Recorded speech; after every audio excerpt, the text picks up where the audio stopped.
Boa tarde, queridos ouvintes da Rádio Três Rios. Boa tarde, pessoal da técnica. Boa tarde, boy. Estamos aqui nesse sábado abençoado por Deus, agradecidos pela companhia de todos vocês e ao boy por nos oportunizar esse espaço para o programa Uma Razão para Viver. Hoje, o estudo será feito por mim, Marlene Ramos. E estou me sentindo feliz pela divulgação da doutrina dos espíritos. O tema de hoje é Sócrates e Platão, precursores da ideia cristã e do espiritismo. Evangelho segundo o Espiritismo, introdução, item 4.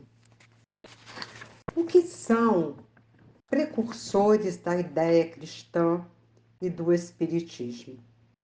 Precisamos entender o título. São os espíritos que vieram antes preparar o caminho para Jesus e séculos mais tarde para a chegada da doutrina espírita. Nada acontece da noite para o dia.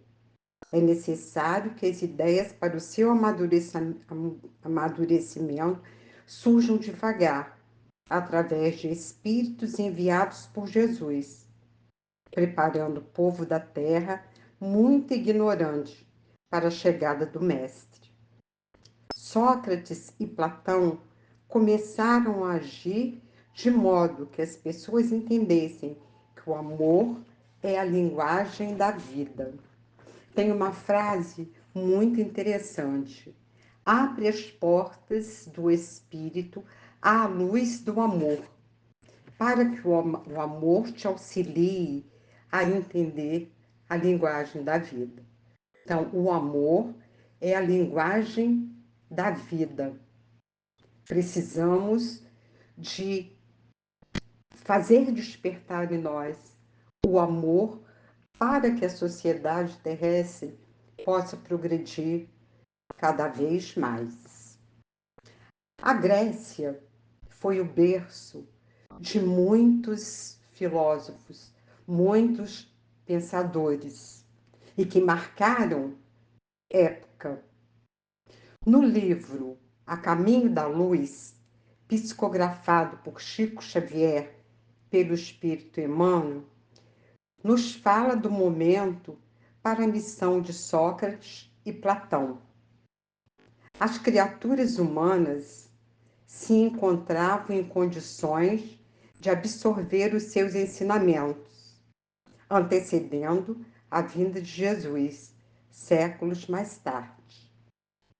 Antes de Sócrates e Platão, vieram outros espíritos sábios para colaborar com a tarefa de preparação. E depois também vieram os seguidores dos ensinamentos de Sócrates e Platão.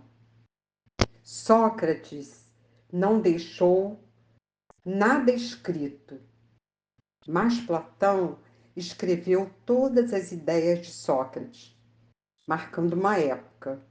Inclusive, a doutrina de Sócrates e Platão, muito semelhante à doutrina espírita, muito tempo depois ditada pelos espíritos e nos servindo de base até hoje. Examinando a maioridade espiritual das criaturas humanas, Cristo enviou-lhes, antes de sua vinda ao mundo, numeroso grupo de espíritos sábios e benevolentes, aptos a consolidar de modo definitivo essa maturação do pensamento terrestre, para preparar o povo terrestre para a chegada de Cristo. Sempre há os precursores para facilitar o trabalho do próximo que vem.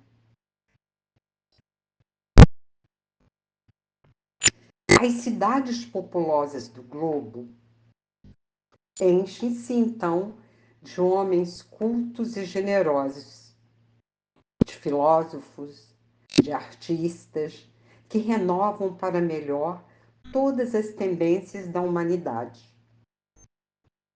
Grandes mestres do cérebro e do coração formam escolas numerosas na Grécia, que assumia a direção intelectual do orbe inteiro. Foram surgindo, renascendo no planeta Terra, grandes mestres, e que fez com que o povo da época começasse a compreender, começassem a se preparar para a chegada de Jesus bastante tempo depois, séculos depois.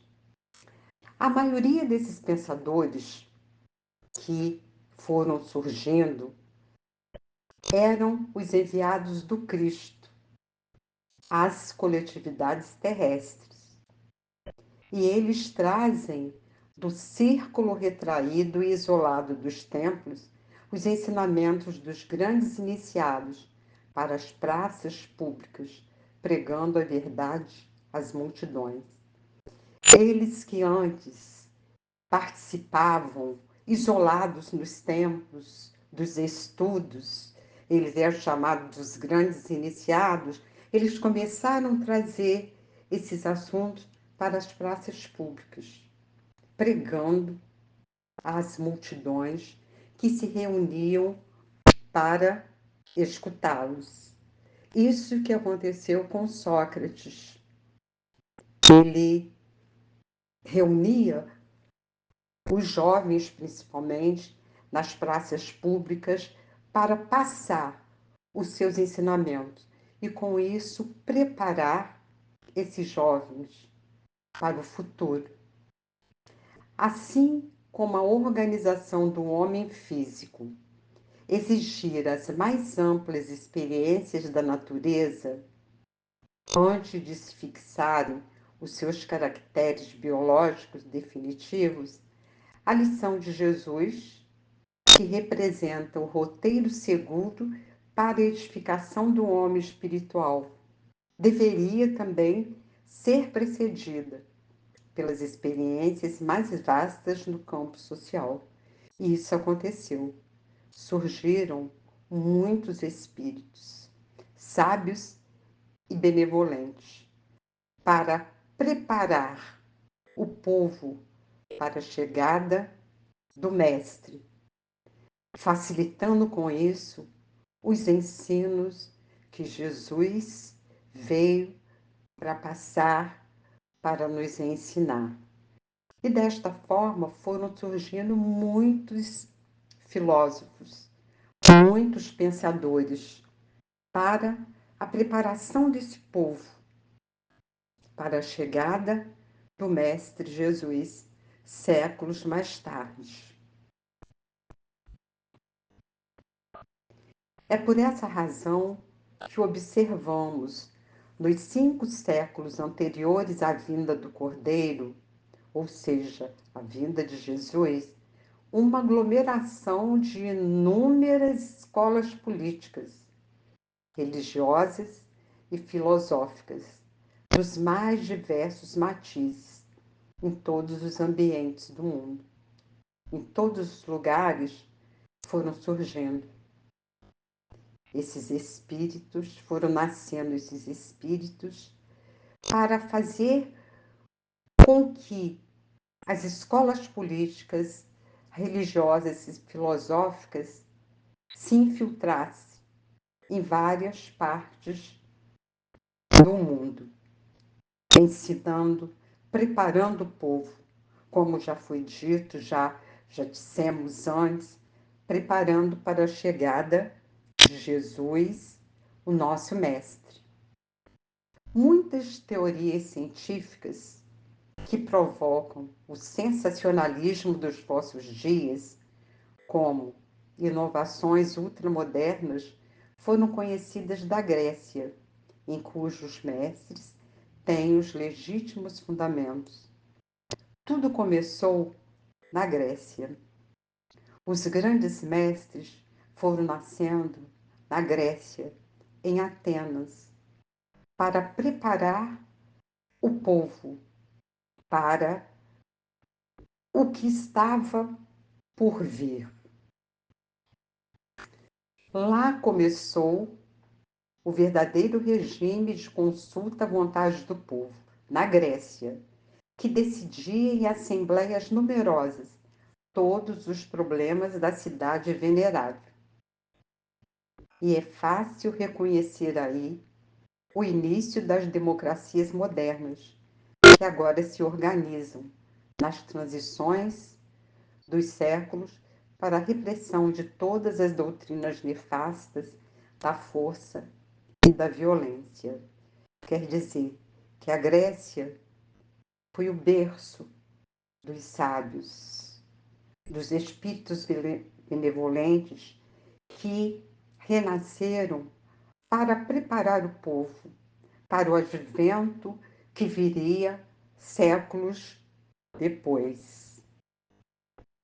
Semelhantes experiências no campo sociológico foram incentivadas e acompanhadas de perto pelos prepósitos de Jesus, respeitadas as grandes leis da liberdade individual e coletiva. Se hoje nós temos os países democráticos em que se vive a democracia, essa democracia começou lá atrás, na Grécia, muito tempo antes. Ao influxo do coração misericordioso do Cristo, toda a Grécia se povoa de artistas e pensadores eminentes no quadro das filosofias e das ciências. Daí renasceram na Grécia, na cidade de Atenas, Sócrates e Platão, que vieram com uma missão importantíssima de preparar o povo para a vinda do Mestre, para a chegada de Jesus ao nosso planeta. O Salvador contempla das alturas essa época de elevadas conquistas morais, cheios de amor e de esperança. Jesus ainda não havia renascido na terra, mas de onde ele estava, ele já observava essas épocas de conquistas morais, enquanto ele se preparava para a sua reencarnação, que foi um preparo bem demorado. É por isso que de todas as grandes figuras daqueles tempos longínquos, somos compelidos a destacar a grandiosa figura de Sócrates na Atenas antiga. Os ensinamentos de Sócrates são utilizados até hoje nas escolas, nas faculdades, porque foram ensinamentos que marcaram época e que estão sendo utilizadas até hoje. As grandes ideias jamais irrompem de súbito, jamais irrompem rapidamente, de repente. As que assentam sobre a verdade sempre têm precursores que lhes preparam parcialmente os caminhos. Sócrates e Platão tiveram seus precursores antes da sua chegada. Jesus teve os seus precursores antes da sua chegada. E aí foi acontecendo. Sempre que um espírito muito evoluído chega na Terra, ele é precedido de outros para facilitar o seu trabalho. Depois, em chegando o tempo, envia Deus um homem com a missão de resumir, coordenar e completar os elementos esparsos, de reuni-las em corpo de doutrina. Desse modo, não surgindo bruscamente a ideia, ao aparecer, encontra espíritos dispostos a aceitá-la, tal que se deu com a ideia cristã, que foi pressentida muitos séculos antes de Jesus, tendo por princípios precursores Sócrates e Platão. Evangelho segundo o Espiritismo, introdução, item 4. Vamos falar agora um pouquinho sobre Sócrates. Ele era filósofo grego, ateniense, nascido na cidade de Atenas. Nasceu em 470 anos antes de Cristo e desencarnou em 399 antes de Cristo.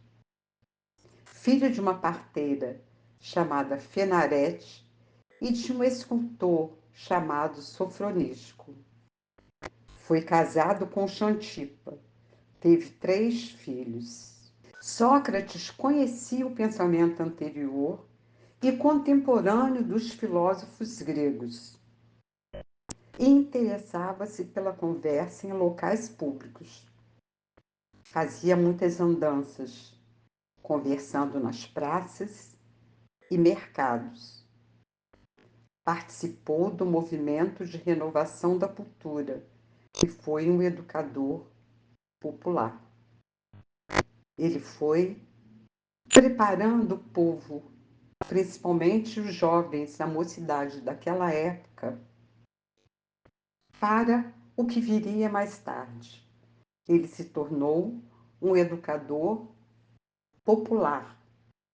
O povo o seguia.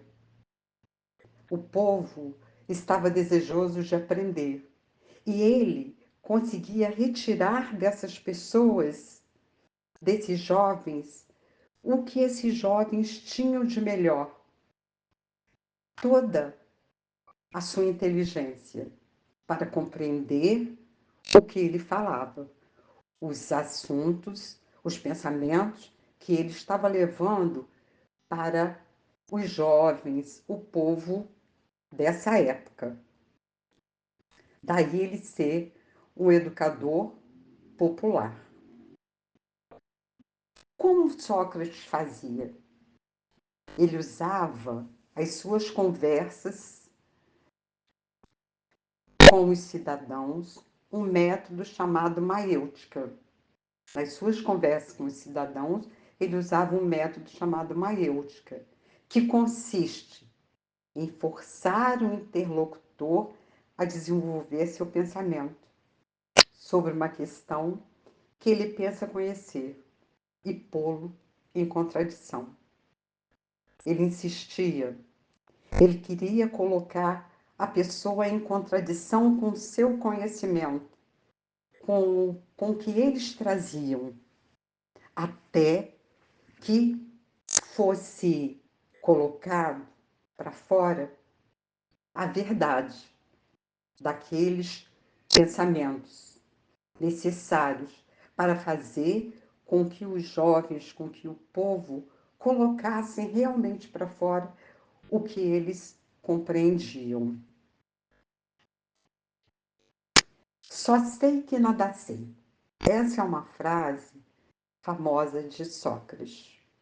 Por mais que ele soubesse, ele afirmava: só sei que nada sei. Ele achava que sabia muito pouco, que ainda precisava aprender muito mais.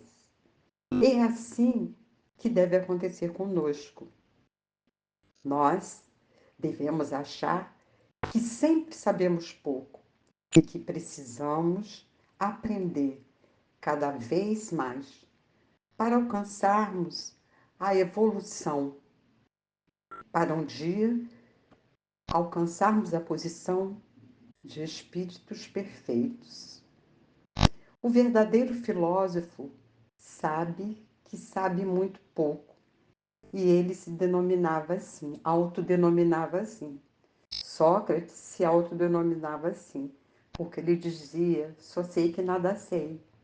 Ele ensinava o que sabia, mas precisava ainda aprender muitas coisas.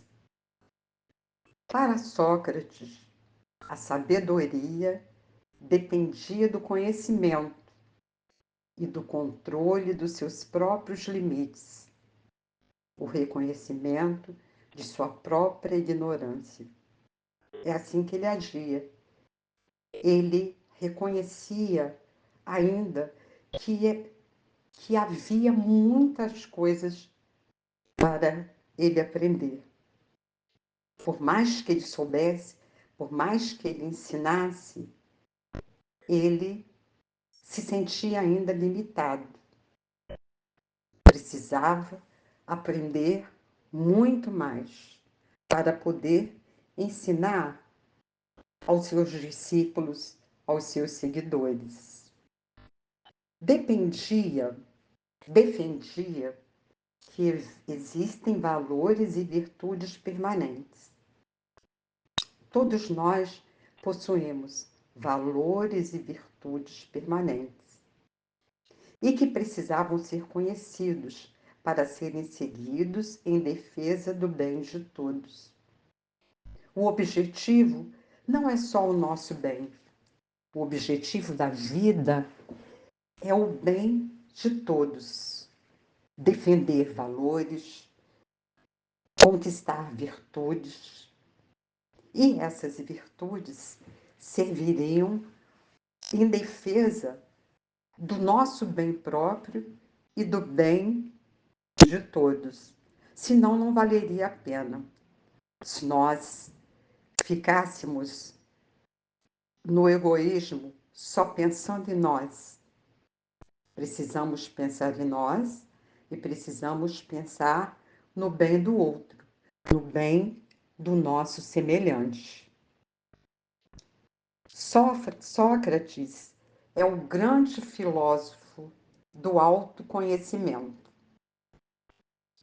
A frase "conhece-te a ti mesmo", apesar de muitas vezes a ele atribuída, era um dos pilares da sabedoria grega, sendo por isso escrita no pórtico do oráculo de Delfos. Essa frase, "conhece-te a ti mesmo", ela estava inscrita no pórtico do oráculo de Delfos. E muitas vezes essa frase foi direcionada a Sócrates. Mas esta frase não é dele.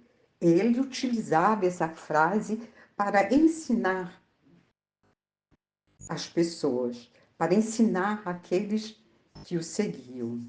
Nós precisamos conhecer a nós mesmos, conhecer as nossas virtudes, conhecer a nossa capacidade para podermos utilizá-la para o bem maior, para o bem de todos, não somente para o nosso bem. Precisamos olhar para dentro de nós e perceber quais são as virtudes que nós possuímos, quais são os vícios que nós precisamos corrigir, porque não nos leva a lugar nenhum, somente nos fazem mal. Conhece-te a ti mesmo. É necessário esse conhecimento para o nosso progresso intelectual e para o nosso progresso moral. Sócrates não se preocupava com os costumes e culturas de cada povo. Ele apontava a importância que há dentro dos homens, a sua alma. Porque nós possuímos dentro de nós somos alma, nós somos espíritos. E o que importava era esse, o conhecimento da nossa alma, para que nós possamos aprender, para que nós possamos chegar a um ponto de partida. E você que ligou o seu rádio nesse instante, estamos aqui com o programa Uma Razão para Viver, realização da Sociedade Espírita Joana de Ângeles. Para você, ouvinte, que não sabe onde fica a nossa instituição ou queira conhecer, vá nos fazer uma visita. A Sociedade Espírita Joana de Ângeles fica situada na Travessa Paulino Alves Tavares, número 6, no bairro da Vila Isabel, ao lado do residencial Vila Nova 1.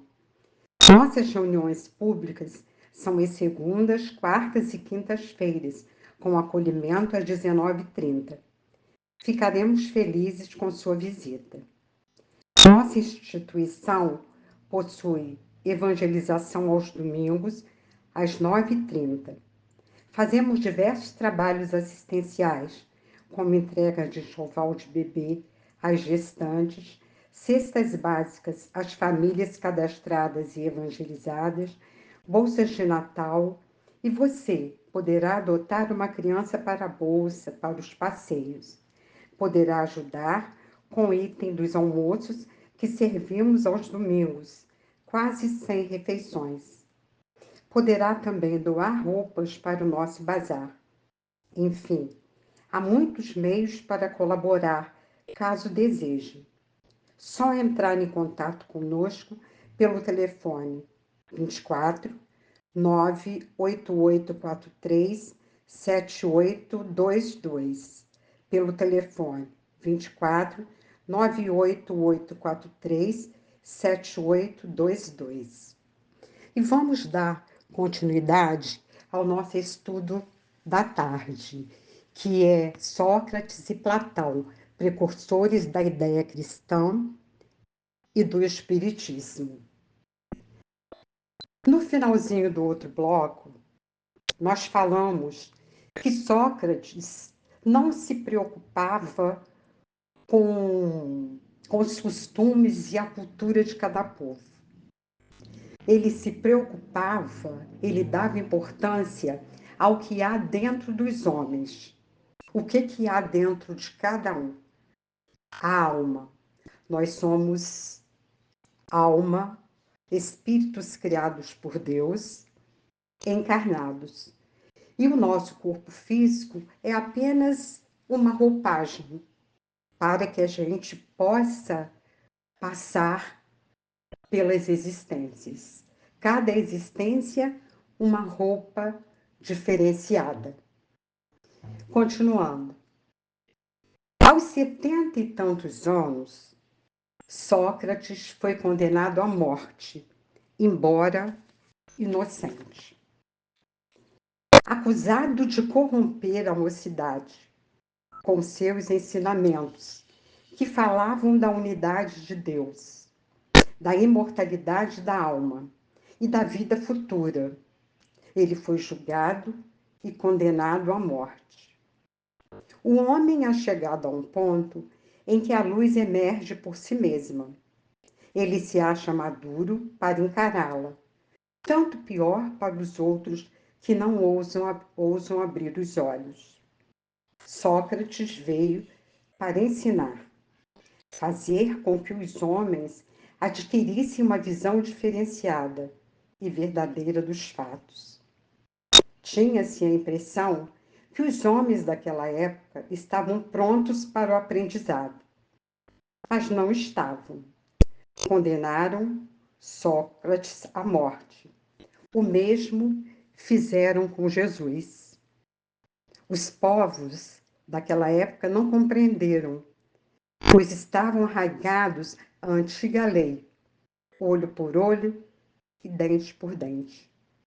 Jesus veio fazer cumprir a lei de amor, usando o perdão como forma de amor. Ele veio nos ensinar e não punir os equívocos cometidos.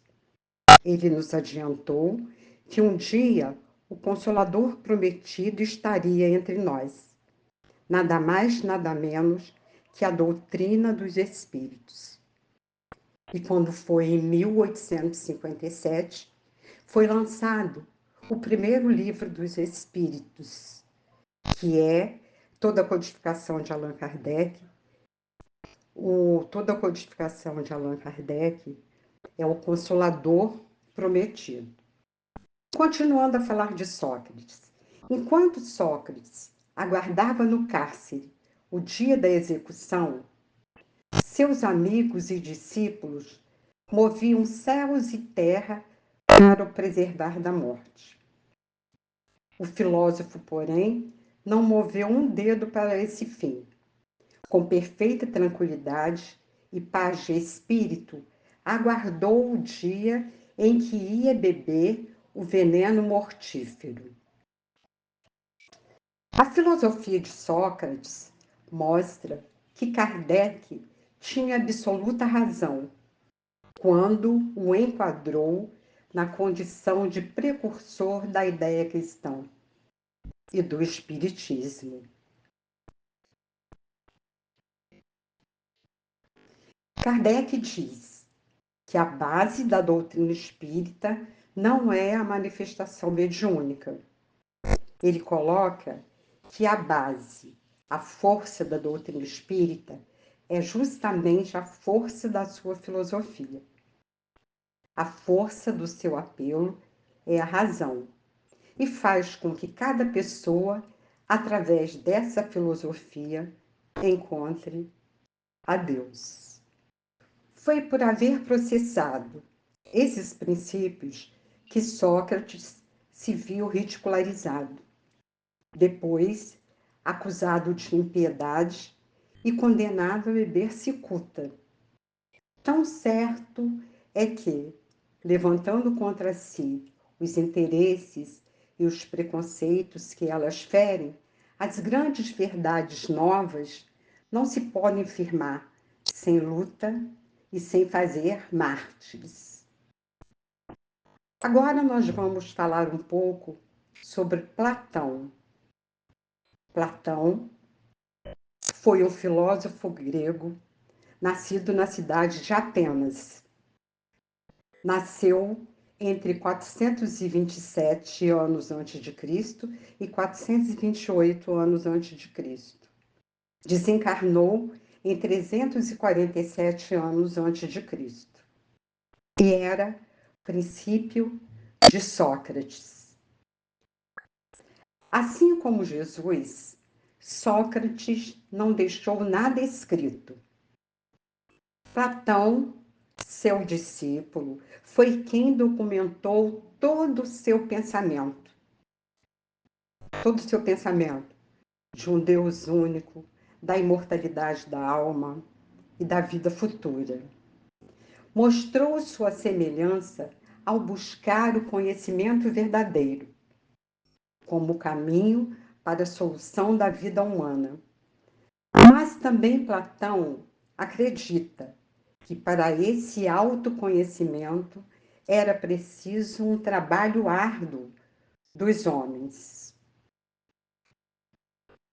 O mito da caverna se encontra no livro 7 de A República, escrito por Platão. Possui a forma de um diálogo imaginário, do qual participam o filósofo Sócrates e os irmãos de Platão, Glauco e Adimanto.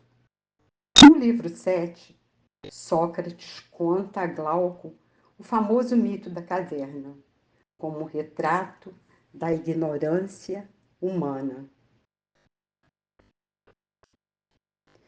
A atitude crítica, o reconhecimento da ignorância, através da filosofia, do saber racional, que é o autoconhecimento, nos possibilita tirar o véu da cegueira espiritual, libertando-nos das nossas prisões.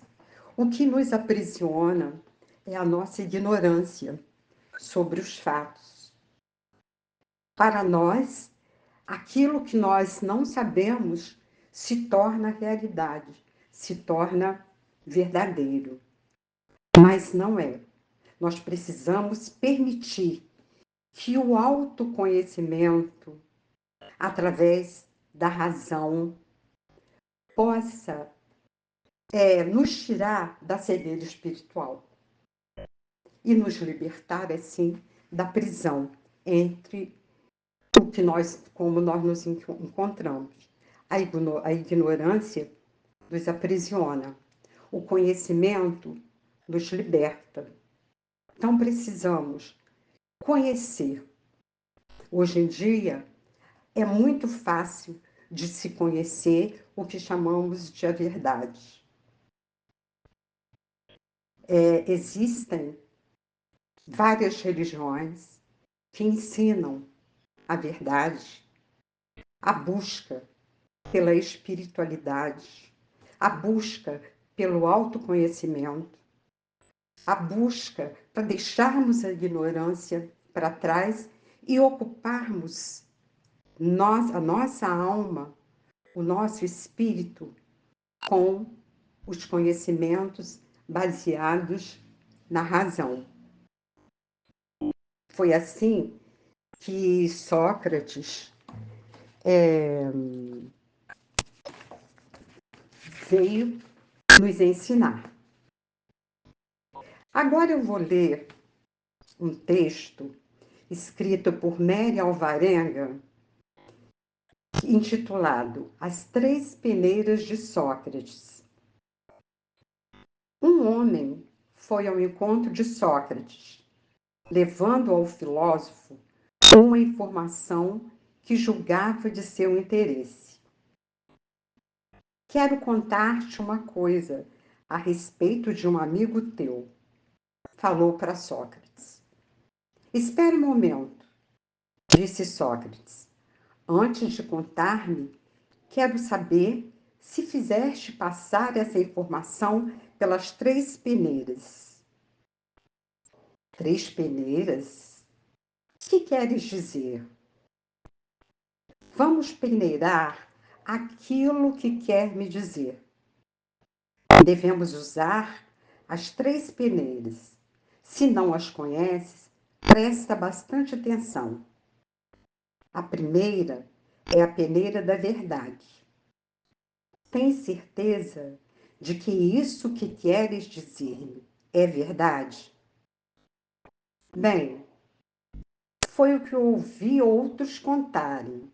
Não sei exatamente se é verdade, respondeu o homem. A segunda peneira é a da bondade. Com certeza, deves ter passado a informação pela peneira da bondade. Ou não? Perguntou Sócrates. Envergonhado, o homem respondeu: devo confessar que não. A terceira peneira é a da utilidade. Pensaste bem se é útil o que vieste falar a respeito do meu amigo? Útil? Na verdade, não, respondeu o homem. Então, disse-lhe o sábio, se o que queres contar-me não é verdadeiro, nem bom, nem útil, então é melhor que o guardes apenas para ti. Moral da história. Se as pessoas usassem desses critérios, seriam mais felizes e usariam seus esforços e talentos em outras atividades, antes de obedecer ao impulso de simplesmente passá-los adiante. Porque vamos passar adiante algo que nós não sabemos da velocidade dele. Então a gente precisa passar pelo crivo da razão. Saber se é verdade, se é bom ou se é útil. Só assim fica mais fácil para nós passarmos para frente o que é verdadeiro, não o que é baseado em ouvir aqui, em ouvir ali. Porque aí não dá para saber se é verdade, se é bom e se é útil. Sócrates estava coberto de razão. Antes de nós passarmos para frente determinados assuntos, determinados fatos, nós precisamos saber da veracidade desses fatos. No Livro dos Espíritos, na introdução, item 4, há o resumo da doutrina de Sócrates e Platão. Como eu disse, Sócrates não escreveu nada. Platão é que escreveu tudo que foi dito por Sócrates, tudo que foi ensinado por Sócrates. Então, Sócrates fez um resumo da sua doutrina. Mas quem escreveu, baseado nos ensinamentos de Sócrates, foi Platão.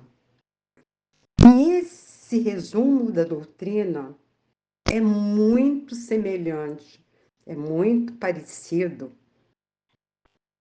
à doutrina dos espíritos, com os ensinamentos que constam na doutrina dos espíritos. Ele começa assim: o homem é uma alma encarnada. E a doutrina espírita, o que nos ensina? Que nós somos espíritos e encarnamos e passamos a ser alma. Antes de sua encarnação, já existia, unida aos tipos primordiais das ideias do verdadeiro, do bem e do belo.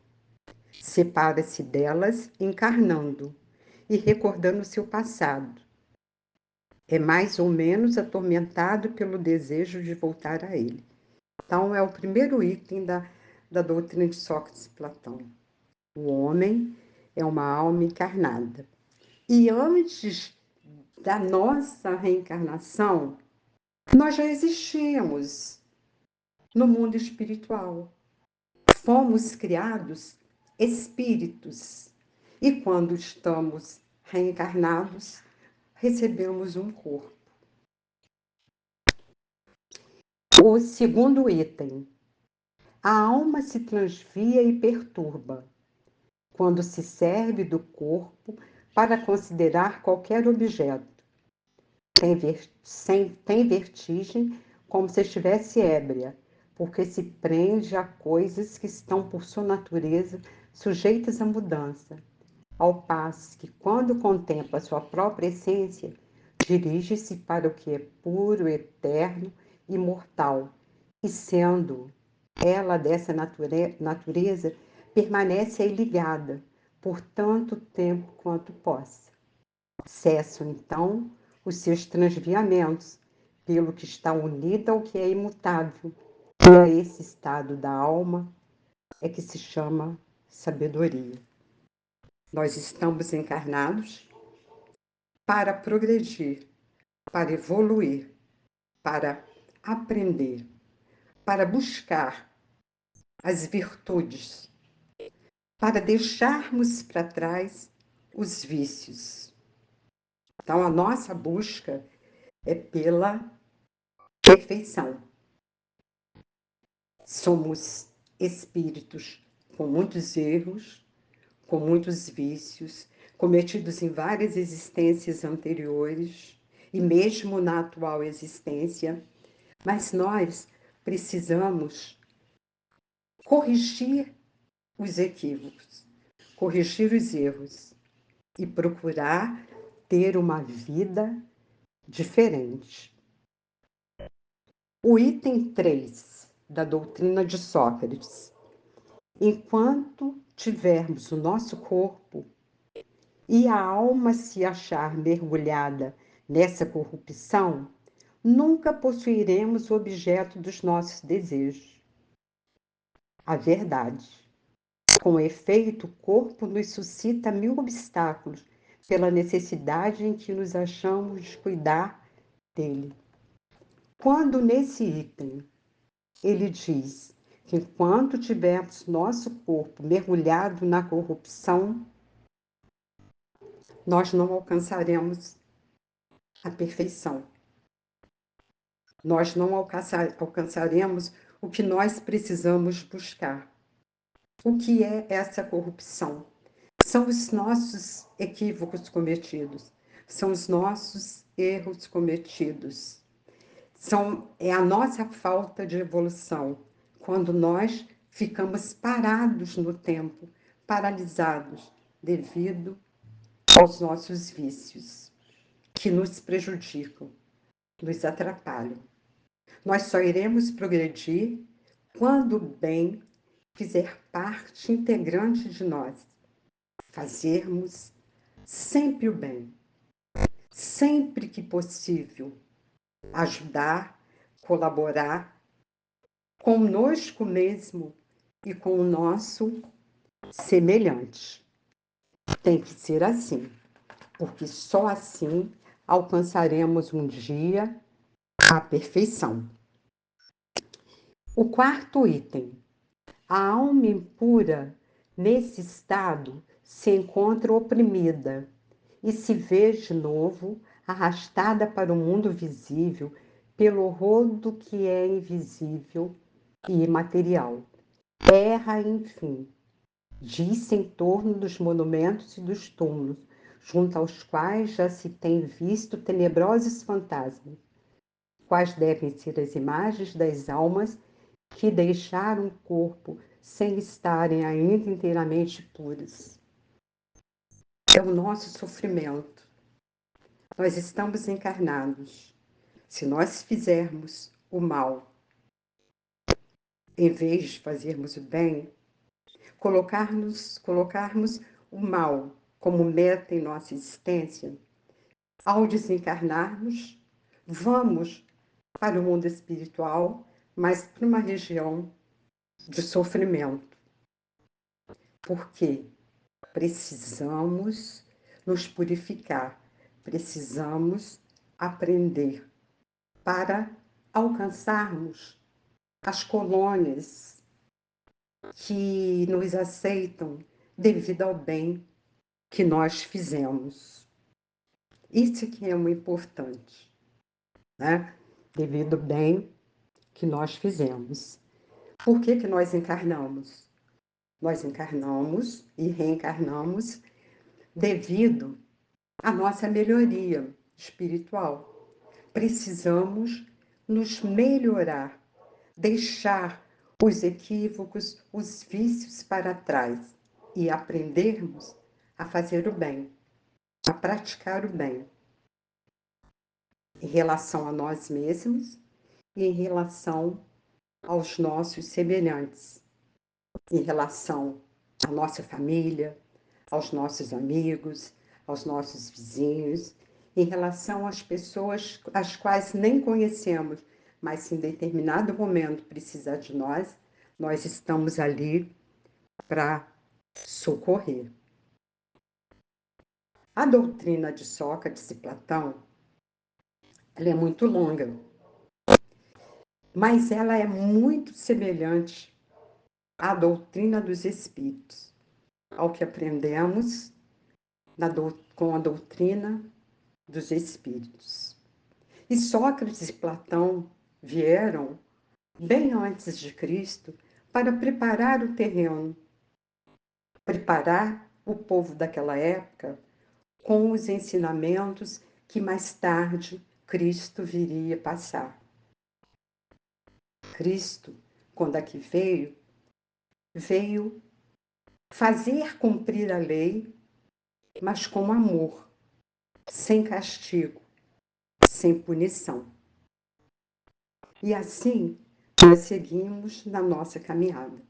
Se estamos reencarnados no planeta Terra, é porque ainda precisamos aprender muitas coisas. Precisamos seguir adiante com o bem. Porque o bem é a força maior de cada espírito que está aqui reencarnado, procurando se melhorar, Os espíritos que estão reencarnados e que fazem o mal pelo mal estão aqui, se não se melhorarem, ao desencarnarem, serão migrados para outros planetas mais atrasados, porque a Terra, passando para um mundo de regeneração, não vai comportar espíritos voltados ao mal, que praticam a violência, que praticam assassinatos. Aí esses espíritos serão migrados para outros planetas. E lá eles vão começar tudo de novo. Vão sair de um planeta que está próximo a ser planeta de regeneração e vão para um planeta primitivo. Assim, queridos ouvintes, chegamos ao final do nosso estudo da tarde e agradecemos a companhia de todos vocês, o carinho da audiência, desejando que Deus abençoe a todos. Que a paz e luz cheguem nesse momento ao lar de cada um de vocês. Encerramos o programa Uma Razão para Viver com mais uma bela canção. Um forte abraço, fiquem com Deus e até a próxima.